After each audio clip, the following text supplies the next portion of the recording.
Doctor Jameel memorial hospital. Eye surgery கண் சத்திர சிகிச்சை. மூக்கு கண்ணாடிக்கான இலவச கண் பரிசோதனை டாக்டர் ஜமீல் மெமோரியல் ஹாஸ்பிட்டல். இலக்கம் 37 காசிம் வீதி கல்முனை. ஹாட்லைன் 067222918. அதிநவீன தொழில்நுட்ப உபகரணங்களை பயன்படுத்தி சத்திர சிகிச்சைகள், தரம் வாய்ந்த கண் வில்லைகள், அனுபவம் வாய்ந்த வைத்திய நிபுணர்கள்.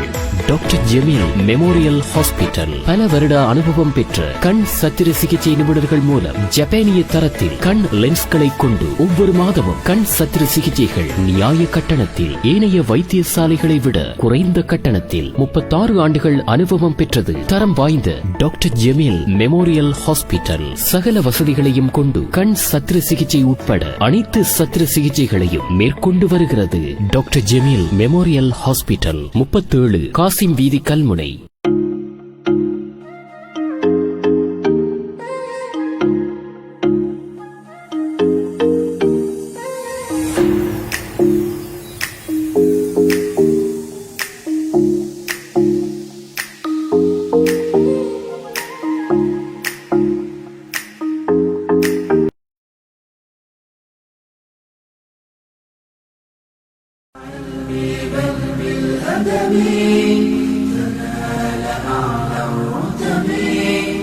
மரபுகள்.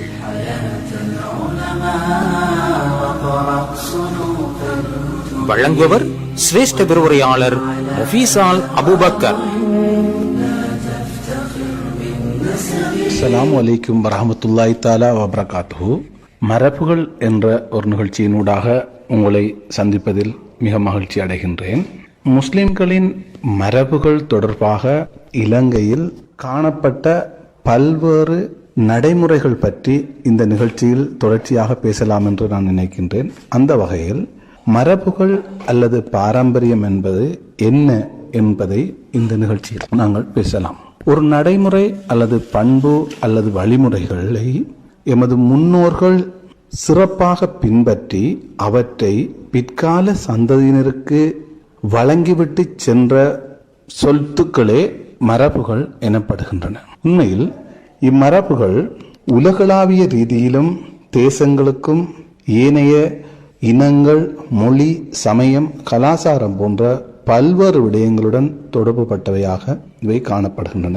இம்மரபுகளை சமூகங்களில் பின்பற்றுவதன் மூலம் அச்சமூகங்கள் தமது இருப்பியல் அடையாளங்களையும் தமக்கான ஒரு நீண்ட பயணத்தின் உறுதிப்படுத்தல்களுக்கான மைல் கற்களையும் அவர்கள் கொண்டுள்ளார்கள் என்பதற்கான ஆதாரங்களாக இம்மரபுகள் அமைகின்றன.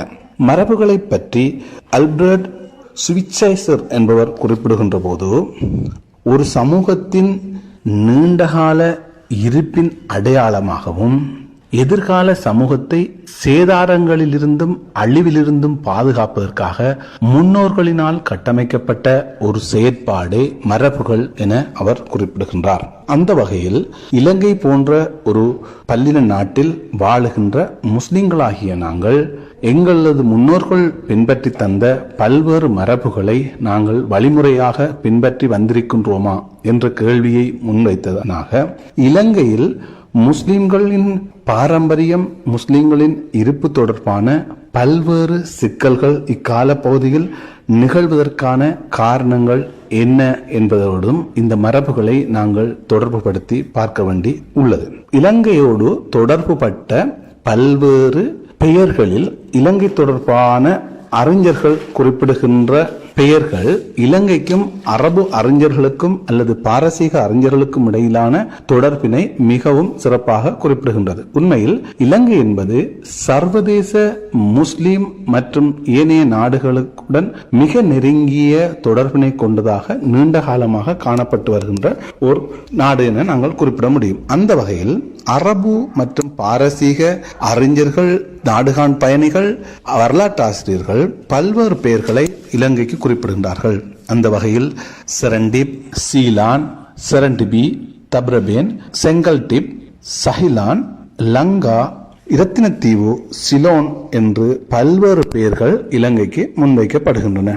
இதில் குறிப்பாக சுலைமான் தாஜீர், மசூத், இப்னு சஹரியா, இப்னு பதுதா, அல் பாயிதா போன்ற பல்வேறு நபர்கள் இவற்றினை அரபு மற்றும் பாரசீக மொழிகளினால் இலங்கையை குறிப்பிட்டு வருகின்றனர். இந்த இலங்கையை இவ்வாறு இவர்கள் குறிப்பிடுவதற்கான காரணங்களில் ஒன்றுதான் இந்த எமது நாட்டில் அமைந்திருக்கின்ற ஆதம் மலை அல்லது சிரிபாத எனப்படுகின்ற ஆதம் மலை எமது நாட்டில் அமைந்திருப்பது ஆகும். அந்த வகையில் ஒரு நீண்ட கால தொடர்ச்சியாக அரபுகளுக்கும் வர்த்தக ரீதியாகவும் சமய ரீதியாகவும் ஏனைய நாடுகாண் பயணிகளோடும் இலங்கை தொடர்பு பட்டிருக்கின்றது. ஆகவே சர்வதேச மற்றும் உள்நாட்டு தொடர்புகளோடு பின்னி பிணைந்ததாகத்தான் இலங்கை முஸ்லிம் சமூகம் நாங்கள் வாழ்ந்து கொண்டிருக்கிறோம். அந்த வகையில் எமக்கான சர்வதேச மற்றும் உள்நாட்டோடு கலாச்சாரங்களோடு இணைந்த ஒரு நிலையான மரபு இலங்கையில் எங்களுக்கு இருந்திருக்கின்றது. அந்த மரபுகளை நாங்கள் தொடர்ச்சியாக பின்பற்றி வருவதில்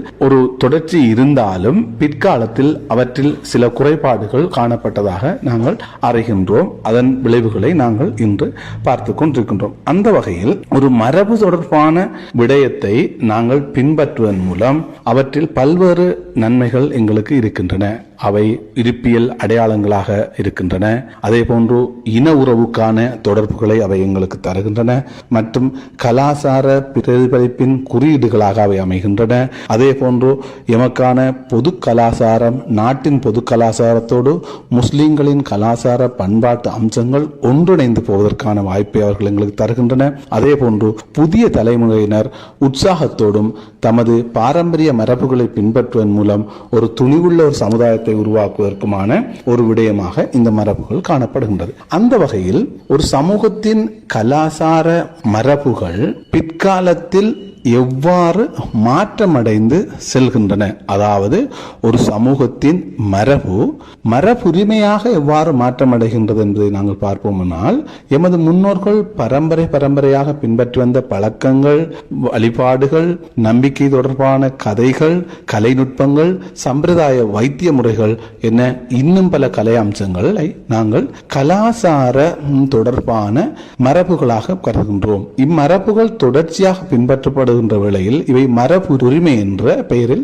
அழைக்கப்படுகின்றன. அதாவது ஹெரிட்டேஜ் அல்லது நாங்கள் மரபுரிமை என்று அவற்றை நாங்கள் அழைக்கின்றோம். அந்த வகையில் ஒரு சமூகம் ஒரு நாட்டில் வாழ்வதாயின் அவர்கள் பின்வரும் மரபு சார்ந்த விடயங்களில் மிக கவனமாகவும் அவற்றை பின்பற்றி பாதுகாக்கக்கூடியவர்களாகவும் இருக்க வேண்டும். அவற்றில் ஒன்றுதான் சமய வழிபாட்டு தலங்கள், குறிப்பாக பள்ளிவாசல்கள்.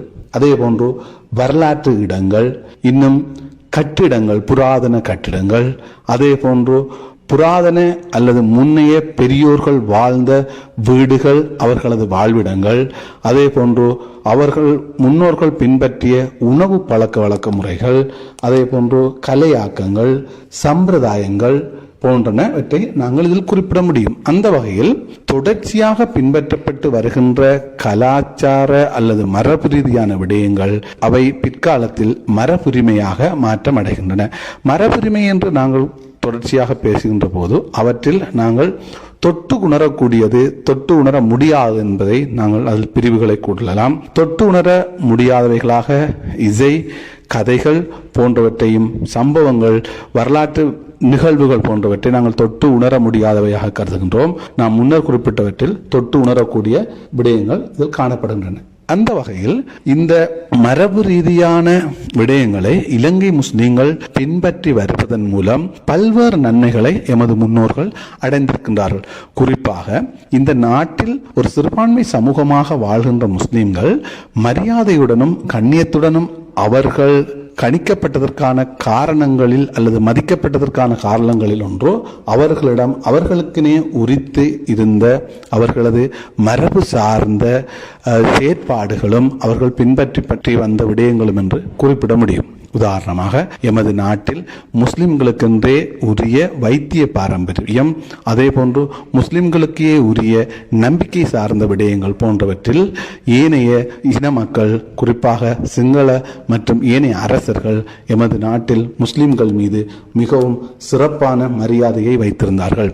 வியாபாரம் தொடர்பான விடயங்களை அவர்களிடம் ஒப்படைத்தார்கள். அதே போன்று நம்பிக்கையான விடயங்களுக்கு அவர்களை நம்பினார். இந்த மரியாதை ஏனைய சமூக சமூகத்தில் இருந்து நாங்கள் மரியாதைக்குரிய சமூகமாக இந்த நாட்டில் வாழ்ந்ததற்கான காரணங்களில் ஒன்று இந்த மரபுகளை நாங்கள் பின்பற்றி வந்ததாக நாங்கள் குறிப்பிட முடியும். அந்த வகையில் மரபு ரீதியான விடயங்களை பின்பற்றுவதும் அவற்றினை பாதுகாப்பதும் இலங்கை முஸ்லிம்களின் வாழ்வியல் இருப்பியலோடு தொடர்புடையது மட்டுமல்ல, அவர்கள் தமது எதிர்கால சந்ததியினரை பிரச்சனையின்றி பாதுகாப்பதற்கான ஒரு வழிமுறையாகவும் அமைகின்றது.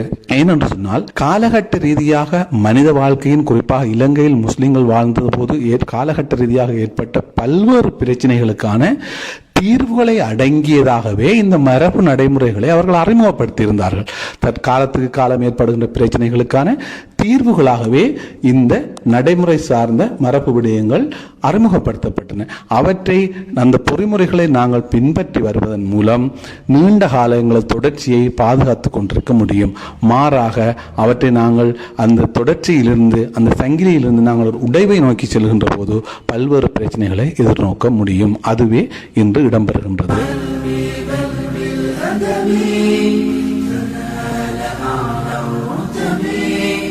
மரபுகள் கேட்டீர்கள். வழங்கியவர் சிரேஷ்ட விரிவுரையாளர் முஃபீசால் அபூபக்கர்.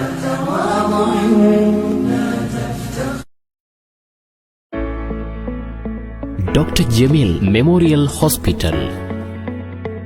ஐ சர்ஜரி, கண் சத்திர சிகிச்சை, மூக்கு கண்ணாடிக்கான இலவச கண் பரிசோதனை.